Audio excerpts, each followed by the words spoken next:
graduado de Ingeniería Civil en la Universidad Católica de Córdoba, con posgrado en Geotecnia y Cimentaciones en la Universidad Politécnica de Madrid y diversos cursos de posgrado. Y ejerce desde el año 1983, con mucha experiencia en diseño y construcciones de obras geotécnicas en países como Bolivia, Perú, Paraguay, Brasil, Argentina, incluso Estados Unidos, Canadá y Chile. Fue docente en la Universidad Privada de Santa Cruz de la Sierra, en la UPSA, y ha impartido diversas clases de cimentaciones en cursos de posgrado. Es disertante en cursos y congresos nacionales e internacionales y organizador de un congreso bianual de fundaciones profundas aquí en Santa Cruz que atrae a más de 50 especialistas de todo el mundo. Tiene publicaciones en más de 20 artículos técnicos internacionales y es consultor geotécnico del Banco Interamericano de Desarrollo.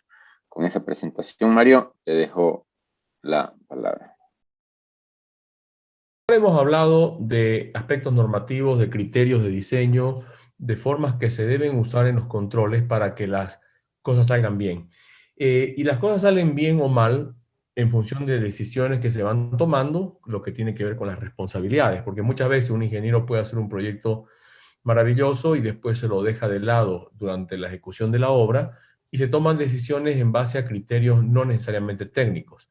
En una de las preguntas que hubo respecto de la optimización versus ponerle más acero, en realidad la optimización no tiene que ver con los costos, la optimización económica tiene que ver con, para el mejor proyecto posible, cuánto cuesta. No es cuánto le puedo sacar a determinado proyecto, que es una práctica que hemos visto acá, y que aquí también hace 10, 11 años terminó en una tragedia tremenda.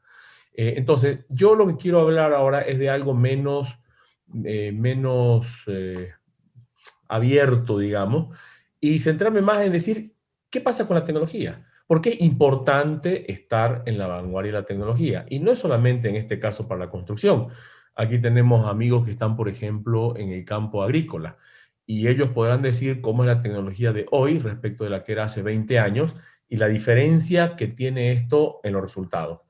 La tecnología en realidad, vamos a empezar a contar esta historia, si es que esto quiere funcionar. Estos son los contenidos, y yo me gusta empezar siempre con una definición de diccionario, porque cuando hablamos de tecnología todos pensamos en alguna cosa de robótica, en el último invento, la posibilidad de ir a Marte, y tecnología en realidad es cualquier cosa que podemos usar en base al conocimiento para un fin determinado. Hay tecnología contable.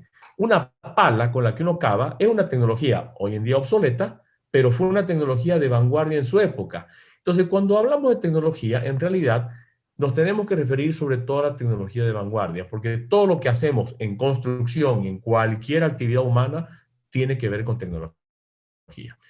Pero, bueno, esto parece redundante y a veces hasta tonto, pero en definitiva es importante entenderlo, porque muchas de las cosas que se hacen en la construcción son en realidad mejoras a veces en pequeños pasos y a veces en pasos muy grandes de tecnologías anticuadas.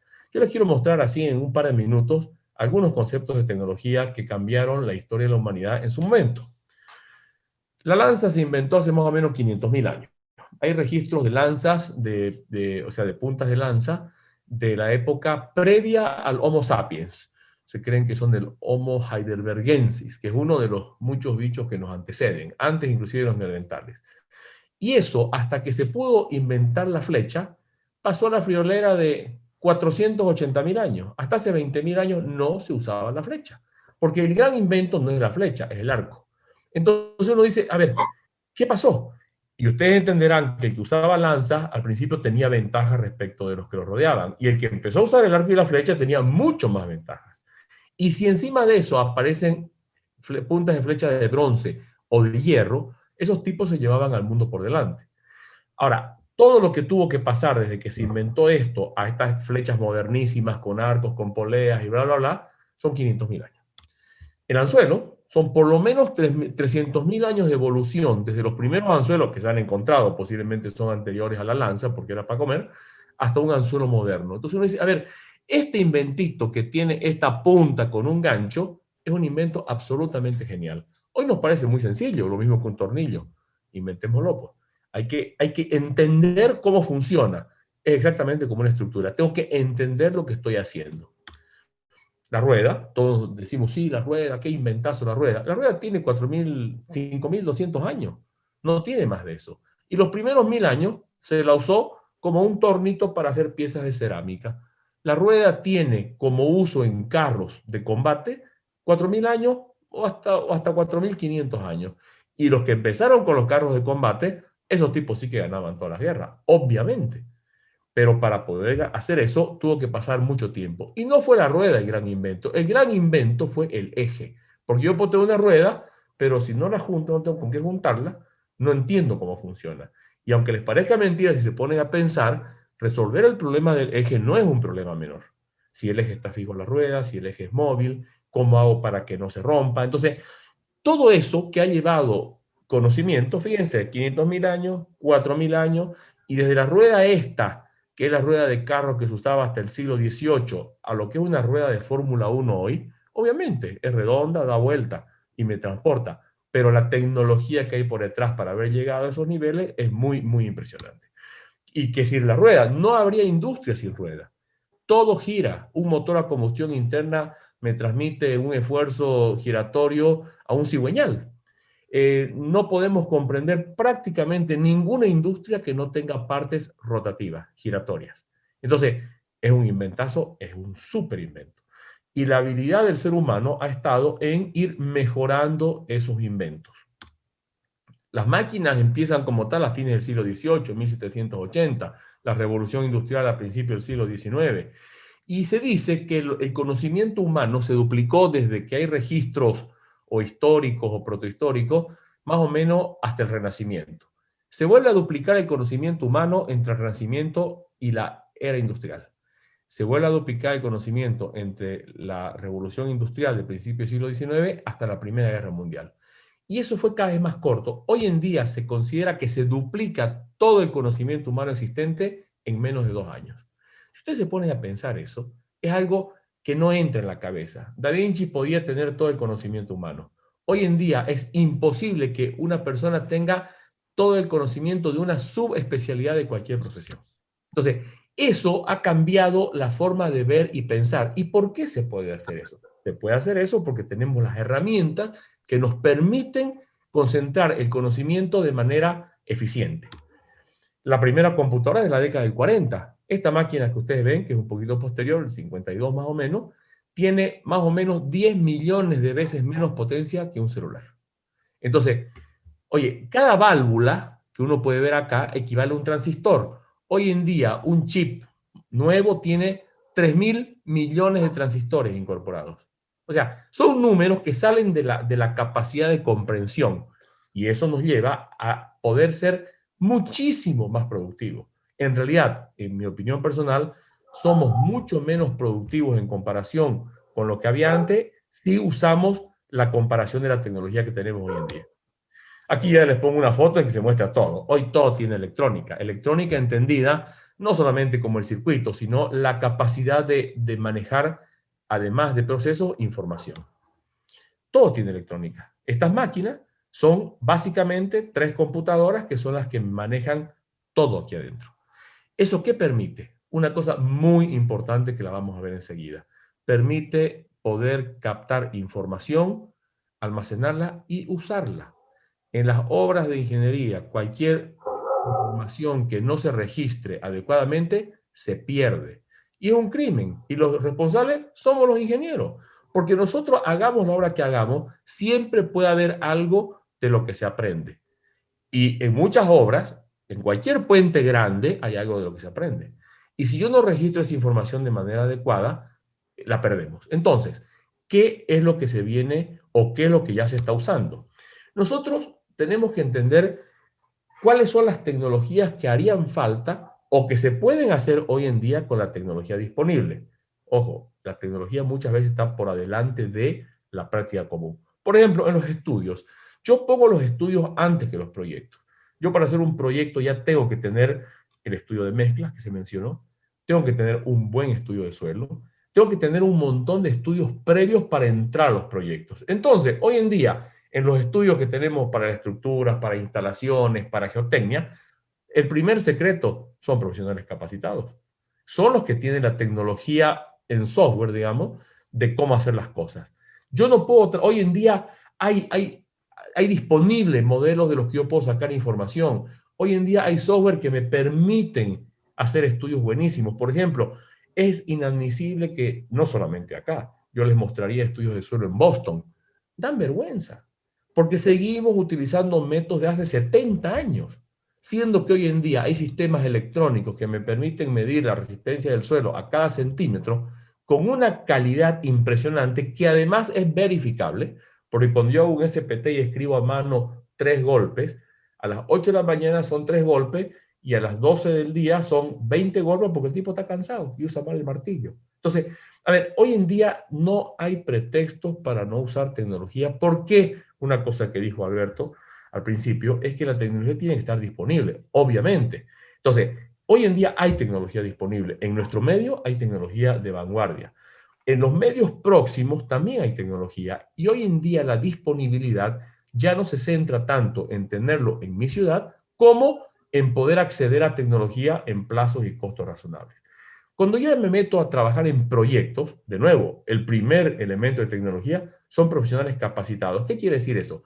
No es solamente un profesional con experiencia, sino también es un profesional que está tratando de estar en la vanguardia, que está tratando de entender cómo va el mundo al respecto, cómo están funcionando las cosas, qué materiales nuevos han inventado. Hace pocos días estaba intercambiando con Claudio Mancilla el tema del uso de grafeno para hormigones que ya no se les pone armadura. Claro, yo lo leía así y dije, en la noticia decía en Inglaterra se construye un edificio con hormigón sin armadura. Uno lo lee bien y es en la losa del subsuelo. Perfecto. Pero ya hoy en día ese hormigón cuesta un 20% menos que un hormigón convencional. Entonces, de aquí a 20 años o a 10 años, el que no use grafeno va a ser de burro, o de inútil, o porque no leyó ni siquiera un periódico. Entonces, hoy en día tenemos acceso a la información y el acceso a las tecnologías es mucho más fácil que hace 5 años, que hace 10 años, no digo que hace 100 años. Entonces, en los proyectos, ya cuando nos ponemos a trabajar con profesionales capacitados, con software de última generación, lo que dijo el ingeniero Feinstein es importantísimo en la comparación de cómo funcionan los software para que la cosa sea convergente, razonable, es fundamental. Hoy en día está usando muchos diseños probabilísticos, por ejemplo, en suelos. Resulta que los suelos son lo más heterogéneo que existe en la naturaleza y es donde menos plata se gasta para estudiar. Resulta que ahí es preferible meterle 5 veces más hormigón de necesario en vez de gastarse $5,000 más en un buen estudio de suelo. Y eso conlleva no solamente que si le pongo más hormigón es más seguro, no es cierto, puede ser más inseguro y más caro. Y aquí volvemos al tema del riesgo. Los proyectos tienen que tener una capacidad de disminuir los riesgos. Los riesgos son inherentes a la condición humana. Posiblemente un auto, qué sé yo, un Rolls Royce fallará uno de cada 20 millones, pero siempre hay un riesgo inherente. Y en las obras, sobre todo en obras con materiales, hay una serie de riesgos acumulados. Obviamente que tampoco es para salir a los gritos y preocupadísimos. Comentábamos al principio de la charla que en Brasil, por ejemplo, la norma de cimentaciones obliga a que se haga un análisis de riesgo de las cimentaciones, básicamente por la condición de heterogeneidad que conlleva que, sea un suelo, que el suelo sea un producto de la naturaleza. No es un producto al que yo le puedo medir parámetros como puede ser una estructura de hormigón armado que después del tiempo le puedo seguir midiendo parámetros. Entonces, hay que hacer un análisis de riesgo. Y en el análisis de riesgo no solamente consideran el tipo de estudio, la calidad del estudio, la cantidad de información del estudio, sino quién es el proyectista, quién es el constructor y quién es el supervisor. No es lo mismo que el constructor tenga experiencia en ese tema a que no la tenga. Y generalmente cuando uno escucha, a ver, antes que eso, el órgano más sensible del ser humano es el bolsillo. Y mucha gente cree que ahorrándose 2 pesos en algo, la están haciendo bien. Y un dicho que en castellano lo tenemos y en otros idiomas es muy difícil de traducir es lo barato sale caro. Nosotros las cosas las tenemos que hacer bien, no caras, pero tampoco baratas si no están bien hechas. Hay que, en ese sentido, sí funciona el criterio de optimización. Entonces, en proyectos, hoy en día no se justifica hacer proyectos sin la tecnología disponible, que no es tecnología cibernética, cuántica, ni cosas por el estilo. Por ejemplo, el Eurocódigo dice que si uno diseña una cimentación en base a ensayos de carga, puede reducir el factor de seguridad como en el 40%. Eso significa un montón de plata, Nosotros aquí hace muchísimos años, cuando se construyó lo que ahora es el Ventura, ese proyecto original era con pilotes hincados, diseñamos los pilotes, lo convencimos al dueño que con buen criterio entendió la importancia de los ensayos de carga y se ahorraron el 23% de pilotes. Eran 1.200 pilotes, se ahorraron 200 y tantos pilotes. Eso es una fortuna. Entonces, el hecho de saber lo que hago y no solamente creer que, o sea, pasar de la fe al conocimiento es absolutamente fundamental. Hoy en día ya no hay pretexto para no hacerlo. Y lo importante está en entender qué es la economía de un proyecto. La economía no es la baratura de un proyecto, es el mejor uso de los recursos. Y el mejor uso de los recursos, si fuésemos al cardiólogo, no vamos a ir al mercado de los pozos que me ve un cardiólogo de ahí. Vamos a tratar que el cardiólogo sea un tipo que realmente esté haciendo algo bien. ¿Por qué? Porque está viendo mi corazón. Entonces, no es lo mismo eso que pulirme las uñas. Cuando entramos al tema entonces de estudios y proyectos, hoy en día hay software fantástico, hay equipamiento sensacional, pero todo el software puede ser maravilloso, pero como dicen los gringos, si le pongo basura, saco basura. Entonces, el profesional capacitado sigue siendo fundamental. En el tema de estructuras, por ejemplo, hoy en día hay un montón de registros automáticos. Cuando bombeo el hormigón, yo puedo saber el volumen exacto, midiendo la bomba, puedo saber si hay algún problema de obstrucciones, puedo saber, por ejemplo, se está empezando a usar muchísimo el método de la madurez del hormigón, que consiste en una medición de temperaturas debidamente calibrada con ensayos de laboratorio. Entonces se ponen sensores en el hormigón fresco y yo puedo saber con precisión qué resistencia tiene con un error de entre el 3 y el 5%. Menor que el de los laboratorios, porque depende cómo ocurren las probetas y un montón de cosas. Entonces, en Asia, hoy en día, que está esto normado, inclusive hay normas chilenas para el tema de la madurez del hormigón, digo, inclusive normas chilenas diciendo de que también en Latinoamérica hay, tiene Chile, tiene Brasil, no sé si la Argentina tiene estas normas, pero hoy en día no tiene sentido, las probetas las sacan mal, las almacenan mal, las curan mal y después las rompen mal.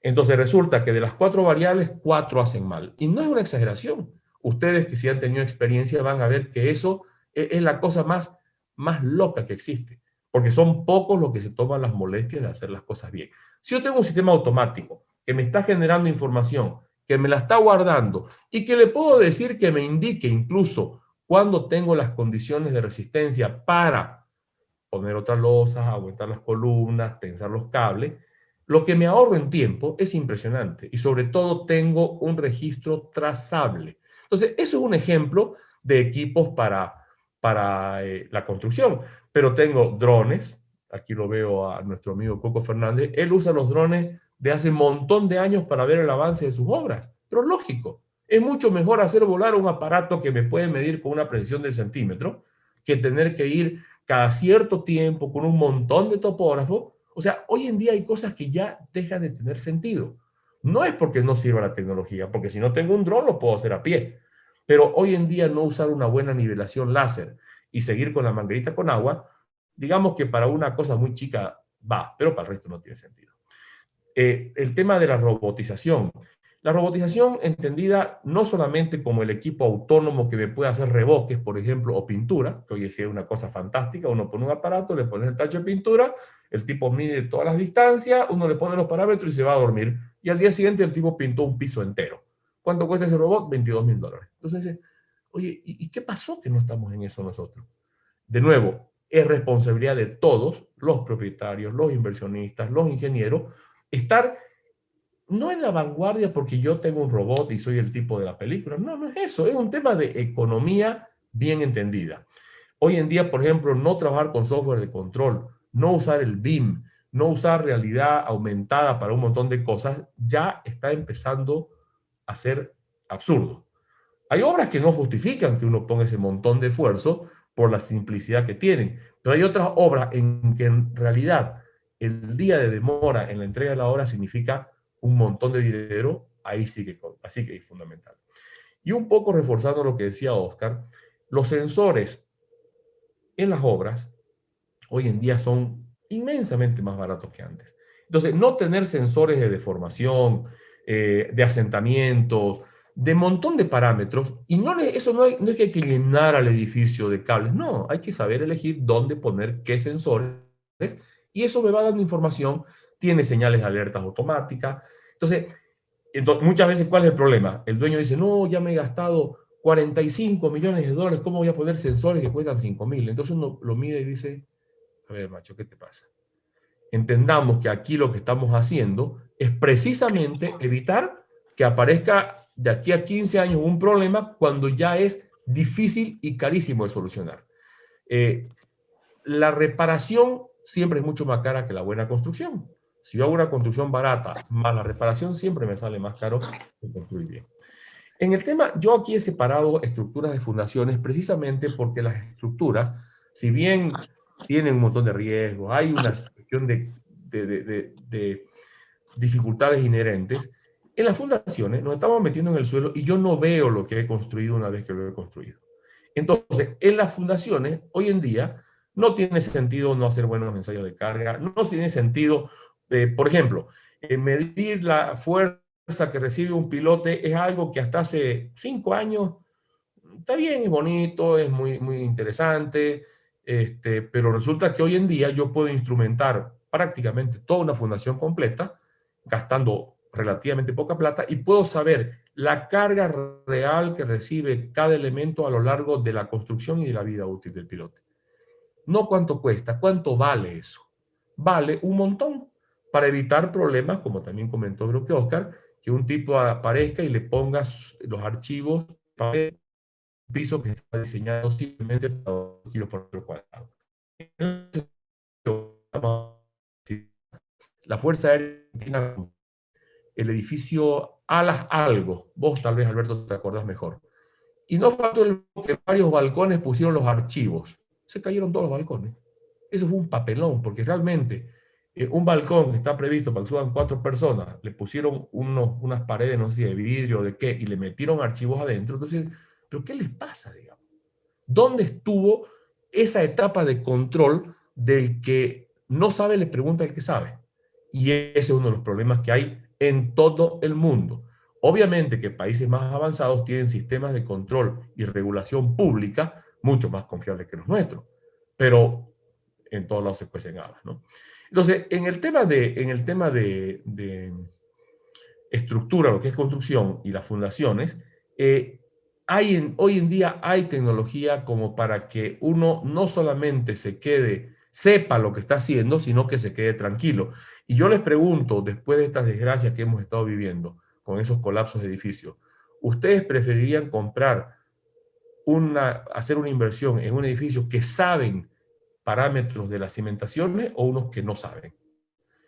Si algún ingeniero algún día les dice que él puede calcular con precisión cuánto va a aguantar un pilote, le está mintiendo, así alevosamente. Uno, en el tema de geotecnia, lo que hace es estimar, y se estima siempre en la medida de lo posible para el lado de la seguridad. Pero es muy distinto que una columna donde yo conozco con mucho más precisión el módulo elástico del hormigón, del acero, las secciones, la puedo controlar con ultrasonido, la puedo controlar con ensayos de resistencia, básicamente cuando quiera. Lo otro, no. Entonces, hay información bibliográfica muy abundante en que dependiendo del método que uno use para el diseño de la resistencia por punto de un pilote, varía de 1 a 10.000%. Entonces uno dice, pero ¿quién es el burro que ha hecho esto? Ninguno es burro, todos han sido los mejores ingenieros de su época. Lo que pasa que la segunda línea dice, este método sirve para tales condiciones de suelo y bla, bla, bla, y eso no lo dice nadie. Entonces aparece un irresponsable sin experiencia y dice, no, no, yo he usado el método de no sé quién.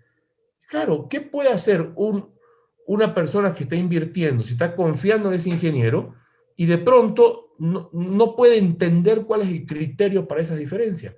En lo que es mecánica de suelos y fundaciones hay que ser muchísimo más cauto y nada menos que donde se apoya el edificio. Porque si fuera, digamos, la impermeabilización de la azotea, bueno, pues le pelamos y entró agua, pero se me hunde un piloto y se va todo al diablo, ¿no? Entonces, entender que el profesional responsable es aquel que también puede ayudar a educar a la persona que no es técnica. Es como cuando vamos al médico.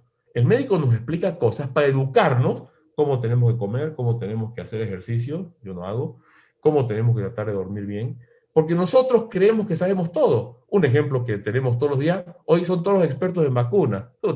Resulta que gente que apenas sabe leer y escribir, empiezan a discutir sobre las vacunas. ¿Qué sabemos nosotros de cómo funcionan las vacunas en el cuerpo humano, por Dios? Eso que lo digo un profesional. Nosotros podemos entender los titulares simplemente, pero lo importante es que el profesional tiene una obligación ética de instruir también.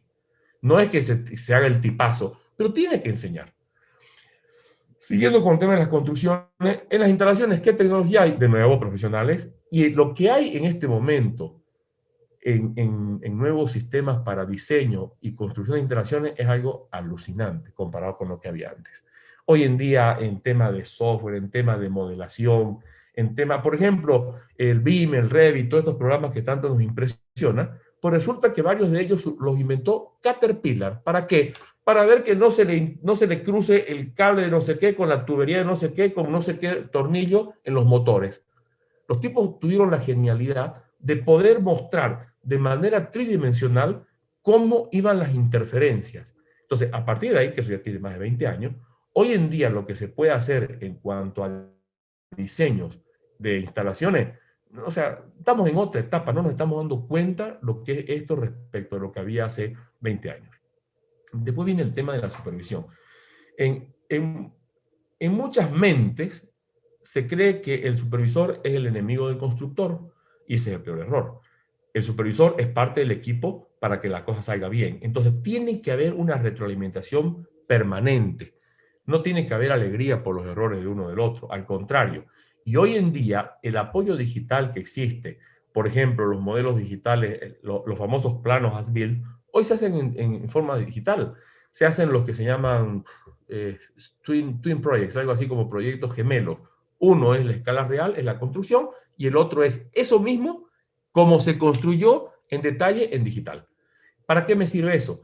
Para evitar errores, para resolver problemas que a veces los proyectos no los detectaron en su momento, y sobre todo después, cuando aparece alguna dificultad en la vida útil de la construcción del proyecto, yo pueda ir y decir, aquí está el problema, y lo pueda ver.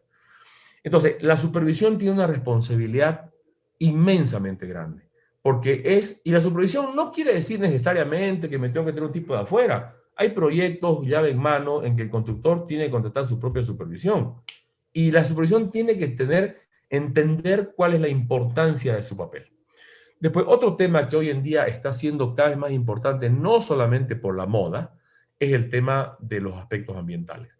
Los aspectos ambientales han llegado a ser motivo de que proyectos se hagan o no se hagan, no solamente por el daño a la selva, a los pajaritos, al agua, sino por la dificultad que van a producir en tráfico después, en el tránsito de la ciudad, que van a producir en la provisión de servicios básicos. Y un ejemplo es Santa Cruz. En Santa Cruz, que tiene un diseño para una determinada época y una determinada densidad poblacional, las instalaciones públicas, los servicios públicos no han sido aumentados en esa proporción. Entonces, el problema ambiental que puede generar una alta densidad de edificios en una zona que no estaba prevista así cuando se diseñaron las instalaciones, no es un problema menor, es un problema gravísimo. En el tema ambiental lo que se busca es lo que se llama reducir también la huella de carbono, es decir, hacer las cosas que me produzcan menos contaminación, no solamente en el proceso constructivo y en la vida útil del edificio, sino en toda la cadena previa. Por ejemplo, el hormigón en su huella de carbono tiene desde la fabricación de las máquinas que fabrican el cemento hasta la fabricación del cemento, el transporte, la obtención de áridos, la mezcla, bla, bla, bla. Hoy en día hay software que uno entra por internet y dice voy a construir un hormigón con 300 kilos por centímetro cuadrado, la fábrica está a 500 kilómetros, ¿cuánto es la huella de carbón por metro cúbico? Pues resulta que un hormigón H110, como comentó Alberto, es un hormigón con una huella de carbón seguro muchísimo menor que la proporcional de un H30. Entonces, ¿qué significa eso? El mejor uso de los materiales es fundamental. El uso eficiente de los materiales. El evitar desperdicios en obras. En las obras uno pasa, más antes que ahora, uno pasaba y terminaba una obra y salían 50 volquetadas de escombros. Por Dios, ¿qué es eso? ¿Por qué hemos tenido que construir con material que vamos a tener que romper y sacar? ¿Cómo se resuelve eso? Con prefabricado, con sistemas mucho más modulares. O sea, hay un montón de cosas que hoy en día nos evitan esos desperdicios. Solo como ejemplo, en Londres sacar 1 metro cúbico de tierra cuesta 150 libras esterlinas, más o menos, cuando estoy excavando. Entonces, si yo hago una fundación o un sótano en el que puedo economizar la excavación, no solamente es el problema de la economía en plata, sino toda la dificultad logística que significa sacar una volqueta con 20 metros cúbicos por el centro de Londres. Ustedes, o sea, esas cosas hoy en día acaban teniendo un precio ridículamente alto. Hay proyectos donde la evaluación económica, porque convengamos que hay países donde un proyecto se lo presupuesta y uno sabe que el presupuesto funciona. Entonces, se presupuesta el proyecto, uno tiene que ofrecer cuáles van a ser sus gastos generales, sus utilidades y su huella de carbono. Y se adjudica al que tiene menor huella de carbono.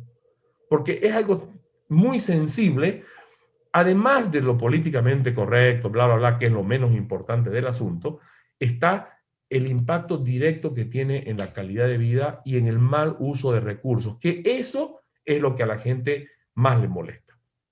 Además, en los aspectos ambientales, disminuir plazos de ejecución tiene un efecto fundamental.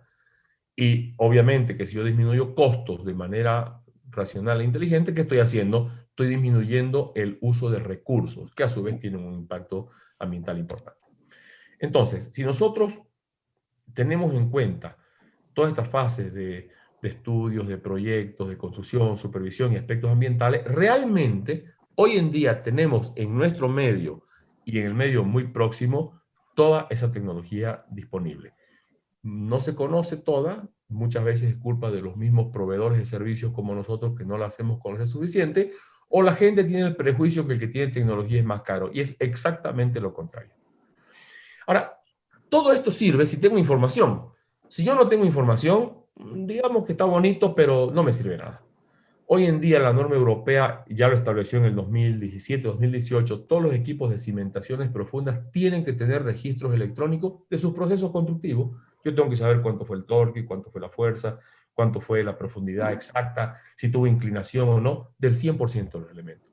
Hoy en día tenemos que trabajar con elementos que nos provean información en la mayor cantidad posible. De nuevo, obtengo información, la almaceno y la proceso. Y esa información está disponible siempre. Y es una información objetiva. La mide un sensor que tiene que estar debidamente calibrado y esa información la puedo usar hoy o dentro de 10 años. Una información escrita a mano ya nace de una subjetividad o por lo menos de la preocupación de que hubiese habido un error en la toma de datos. Entonces, la información hoy es fundamental. Y toda información que no se toma se pierde. Y de nuevo, lo que les pongo acá, ya no hay pretexto. Esto, la única dificultad que la vivimos todos es un tema cultural. A las empresas nos cuesta hacer el cambio a una transformación digital donde la información es fundamental. Al cliente le cuesta, pero esto es un tema de procesos y es un tema de tiempo. Y yo creo que cada vez el tiempo va a ser más corto para que nos acostumbremos, cosa que mañana eso lo podemos hacer nosotros. Si yo le estoy construyendo un edificio a cualquiera de ustedes, yo mañana le puedo decir cuánto hormigón gasté el día anterior, cuántos clavos y qué resistencia tenía lo que medías ese día. Y si yo a eso le puedo aumentar sensores que me den información automática, el propietario va a poder decir, oye, a ver, mira vos, ayer pusieron 200 metros cúbicos y anteayer 20, ¿qué habrá pasado? Entonces, ya empieza a ser la información mucho más, se puede difundir mucho más y se puede poner en formatos mucho más entendibles. Porque si no, parece ser como la ruta de los médicos, digamos, que nadie entiende la letra. Aquí hay que entender la letra y entender el contenido. Otra reflexión es que las normas, ¿qué son las normas? Como ya se ha mencionado, son un reflejo del aprendizaje continuo. Son un reflejo de que hubo el sismo de San Francisco hace no sé cuándo y la norma sísmica americana cambió de un día para otro porque encontraron las razones de los colapsos de los puentes. Eso es una norma. Y las normas, la mayoría de las normas buenas, permiten que uno salga de la norma siempre que haya experiencia, se pueda monitorear y se pueda controlar siempre eso que estoy ofreciendo. ¿Y eso por qué? Porque las normas en los países, sobre todo más avanzados, entienden, voy a ir uno más, esto. La tecnología siempre está por delante de la academia y de las normas. se inventa algo, se tiene que demostrar que sirve y la norma lo va a incluir después. Pero los principios físicos que rigen el funcionamiento de esa nueva tecnología tienen que ser verificables y entrar en los criterios de la norma. Yo no me puedo poner a ofrecer cosas que no tengo cómo demostrar que funcionan. Pero la tecnología hoy en día está avanzando tan rápido que si nos fijamos en las normas de los países más avanzados, tiene esa salvedad, esa cláusula. Por ejemplo, la norma de la Sociedad de Ingenieros Civiles de Estados Unidos, la ACE, desde hace muchísimos años dice, mire, nosotros recomendamos esto, pero si hay experiencia comprobable y bla, bla, bla, bla, usted puede usar otra cosa, porque usted le puso el gancho, le puso la firma. Eso conlleva el riesgo de países donde no hay controles adecuados y uno dice, no, querido, mi experiencia es el Málaga. Entonces, tenemos que ser conscientes de la importancia de la norma y de la importancia de que los procesos se tienen que respetar. Además, si yo sigo la norma es como tener el carnet de conducir en el bolsillo. ¿Sabes qué? Si yo no me salgo de la norma y me para la policía, yo le muestro el carnet y no hay problema. Bueno, no debería haber problema. Entonces, nosotros cuando hablamos de tecnología tenemos que entender para qué nos sirve. Porque si yo hablo, pucha, y les cuento que tengo una estructura de titanio que es la tutti de hermosa, cuesta 50 veces más. O sea, ni me van a mirar. Y si les digo el triple, tampoco me van a mirar. Pero ¿para qué sirve la tecnología? Tiene menores costos. El costo en plata efectiva y el costo en beneficios que son muy fácilmente cuantificables. La nueva tecnología me permite reducir plazos. Y si bien mucha gente todavía en nuestro mercado considera que los plazos no significan, es un montón de plata. Todo lo hacemos con financiamiento, esos son intereses, es tiempo que no está operativo. Por ejemplo, un shopping center, yo adelanto un mes o 2 meses y le estoy haciendo ganar $1.000.000 al dueño del shopping. Entonces, no estamos hablando de tonterías. Si yo me hago mi propia casa y la termino 6 meses antes, voy a disfrutar de mi propia casa sin pagar alquiler antes. Entonces, los beneficios reales de tecnología son menores costos, menores plazos, mucho mayor calidad, porque tengo cómo verificar. Tengo más información disponible en todo momento. Tengo una ayuda para tomar decisiones en el momento adecuado. Hay edificios donde estaban proyectados con hormigón H30. Se construye el edificio o se construyen 5 plantas y las probetas después dan H18. ¿Qué hago con eso? O sea, eso es una tragedia para la ingeniería. Entonces hay que empezar a hacer refuerzos, en algunos casos hay que demoler. Y uno dice, ¿pero qué les pasó, hombre? ¿Qué pasó que se llega a ese nivel de incompetencia? No pueden pasar esas cosas, pero pasan porque no he tenido la cadena de controles necesarias para que estas cosas se detecten a tiempo, por lo menos. Que no haya subido 3 pisos más cuando una columna de abajo estaba con problemas. Después, obviamente la tecnología me da mucho más seguridad.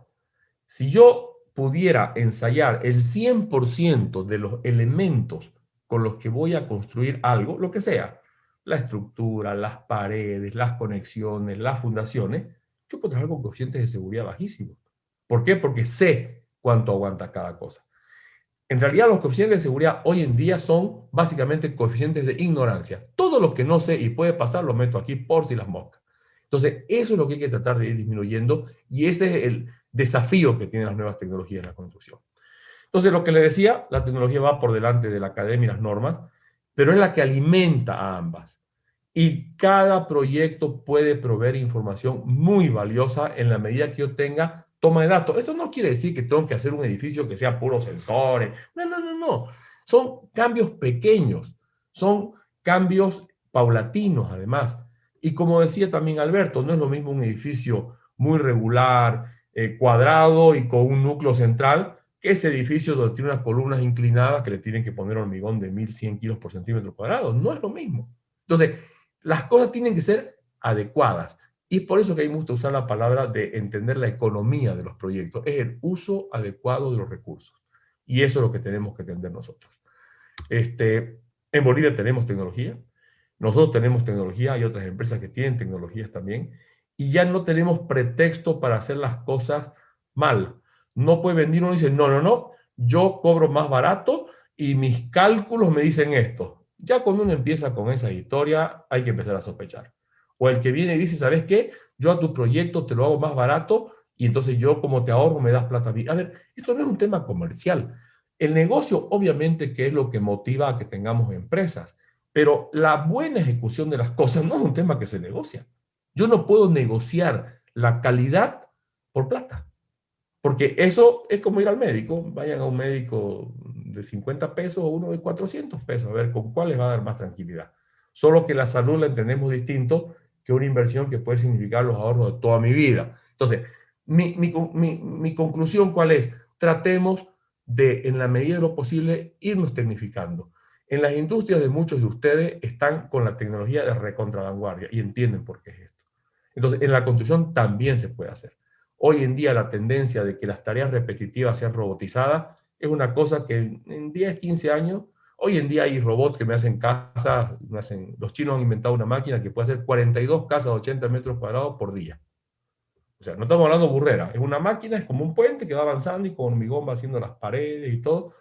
O sea, esas son cosas que eran impensables. Los europeos están con 2 casas por día como gran récord. Entonces, está avanzando rápido el mundo y tenemos que estar lo más adecuados posible. ¿A partir de qué tamaño de inversión recomendaría que vale la pena invertir en sensores?